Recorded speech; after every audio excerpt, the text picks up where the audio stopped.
Seperti kebiasaan saya kalau galau masalah bisnis selalu saya menghadap ke Babe. Sama ketika di kepala saya dipenuhi dengan kegalauan beberapa tahun yang lalu. Dikala semua seakan menekan diri saya dengan pilihan jalan keluar hampir tidak ada. Bisnis saya seakan-akan jalan di tempat, hutang dan kewajiban menumpuk. Beliau saya datangi. Wajah kusut saya terekspresi dan langsung disekak sama dia. Kamu mau mengajukan proposal bisnis tapi kamu berekspresi susah seperti itu. Siapa yang mau mendekat?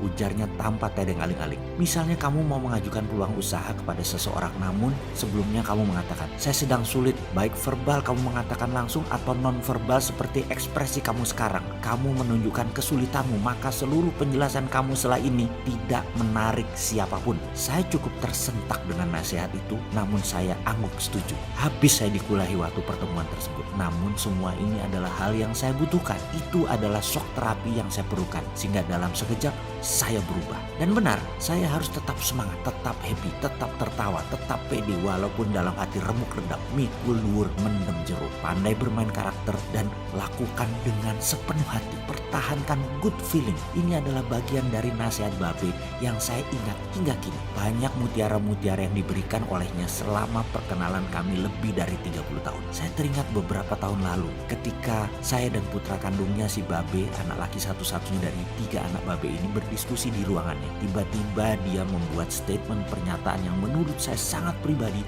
namun cukup menyentak, di mana dia mengatakan kepada putranya yang secara tidak langsung juga berefek kepada saya. Beliau berkata, ini perusahaan saya yang bangun. Kamu adalah anak saya. Jangan pernah berpikir ini adalah legasi kamu.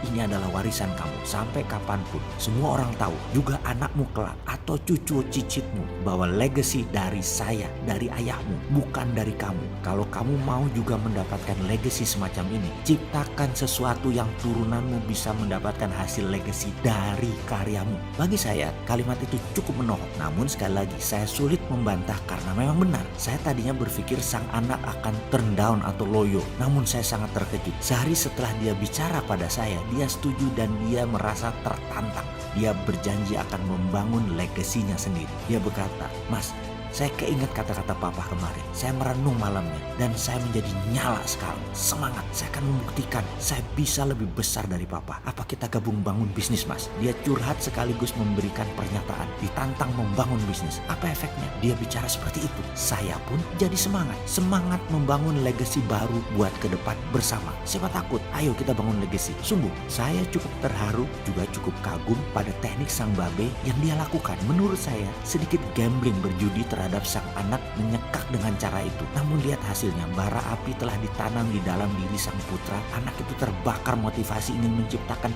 legacy sendiri. Memotivasi itu ibarat mengompori, membakar. Kalau tidak ada baranya, sama saja api nyalanya hanya sebentar. Namun kalau bara yang ditanam dikasih kipas, nyalanya lebih lama. Bahkan selama bara menyala, semangat terus membara. Bara sudah nyala, sulit dipadamkan. Dan sang Babe berhasil menanamkan bara tersebut di dada kami.